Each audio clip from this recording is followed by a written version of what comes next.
Hello and welcome to the news. I am Saja Brito. Coming up this evening, President Barrow lays the foundation stone for Trans-Gambia Highway. Second round of relief packages on the way as staggering $250 million is put aside, according to President Adama Barrow. CRC chairman say they could have been invited at the National Assembly to make clarifications and answer some questions before lawmakers.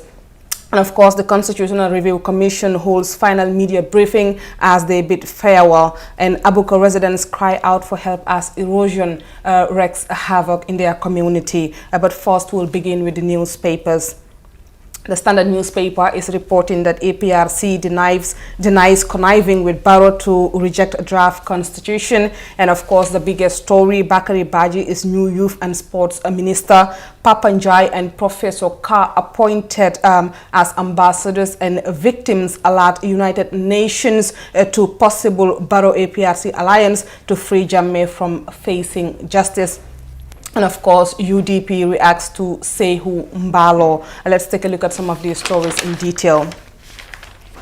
APRC denies conniving with Barrow to reject draft constitution. The leader of the Alliance for Patriotic Reorientation and Construction has denied allegations that his party connived with President Adama Barrow to reject the draft constitution promulgation bill. Answering questions from the media at a press conference held in the aftermath of the defeat of the draft constitution at the National Assembly, Fabakary Tombong Jatta said the lawmakers who rejected the draft acted in the national interest. Bakari Baji is new youth and sports minister. President Barrow has effected a minor change to his cabinet yesterday, appointing activist and politician Bakari Baji as youth and sports minister. He replaced Hadrame M. Sidibe, who along with trade minister Lamin Job will be reassigned to the foreign services. And of course, Justice Minister denies conspiracy to defeat draft constitution after he was accused by politicians. The Attorney General and Minister of Justice has denied being part of a grand conspiracy against the Gambian people hatched by the State House to defeat the draft Constitution 2020. The Minister and President Barrow specifically came under severe attack following the rejection of the draft Constitution, with political observers denouncing the Minister's lackluster performance on the floor of the Assembly as evidence that he and Barrow never actually supported the draft Constitution. Victims alert United Nations to possible Barrow-APRC alliance to free Jammeh from facing justice. The Gambia Center for Victims of Human Rights Violations has written to the United Nations and the larger international community, warning them that the rejection of the draft constitution could make it difficult to bring Yahya Jammeh to justice. The center alleged that APRC's decision to reject the draft was masterminded by President Jammeh as an attempt for him to evade justice. UDP react to NPP's Sehu Mbalo. The UDP NPR spokesperson Karamonjai has contended that Gambians should not take NPP's Sehu Mbalo seriously because Mbalo is a political prostitute who had forgotten that he was once the harshest critic of President Barrow, whom he is now defending. Sehu Mbalo recently told The Standard that Dabo was infuriated by the death of the draft constitution because it was a threat to his political ambition, arguing that President Barrow had no hand in the rejection of the draft bill 2020. Papanjai and Professor Carr appointed ambassadors. The Standard has been informed that the leader of the People's Progressive Party, Papanjai, has been appointed the Gambia's High Commissioner to the Federal Republic of Nigeria. According to sources, Mr. Njai will pretty soon leave to take up his new job at Abuja. It is not, however, immediately known what will become of his role as the Secretary General and leader of the People's Progressive Party. Government to disburse 100 million tourism recovery fund.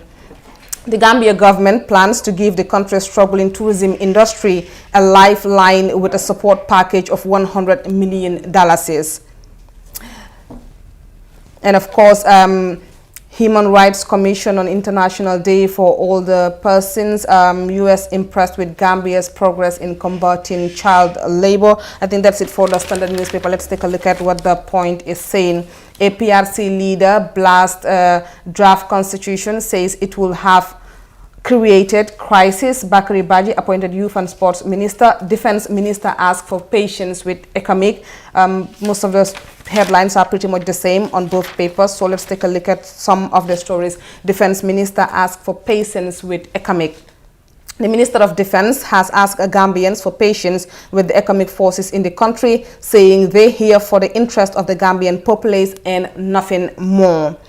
Sheikh Omar Faye added that Gambians need to cherish them and exercise some patience because the forces came at a time when they were needed most during the political crisis back in 2017. Honorable Faye made these remarks shortly after paying a courtesy call on the economic leadership at Fajara on Tuesday, September 29th. That's it for the papers. Let's go for a break and we'll be right back. Stay tuned.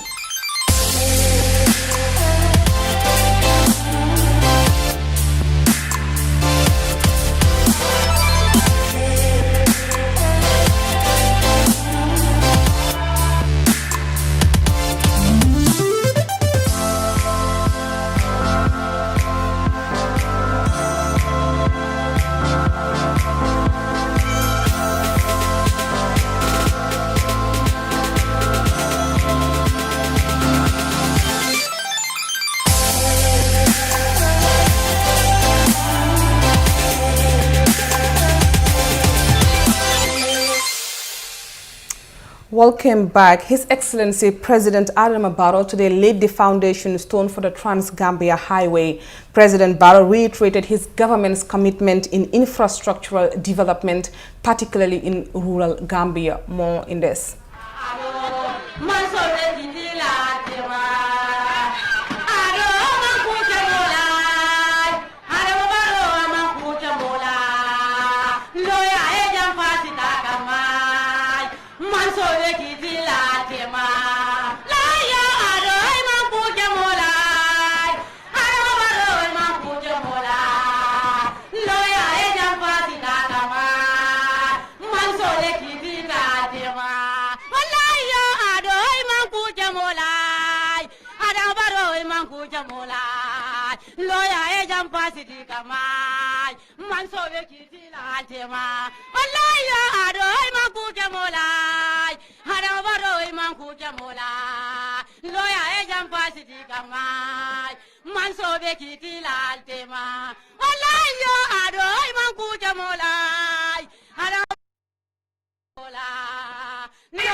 After the memorable and historic inauguration of the Grand Senegambia Bridge, I am pleased to be here once again to lay the foundation stone for the second phase of the same Trans-Gambia Corridor project.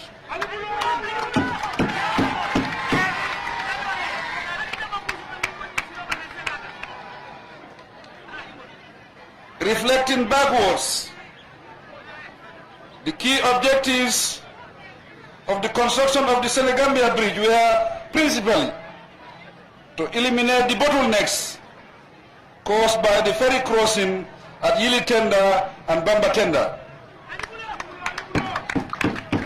and to facilitate the free flow of traffic within the region.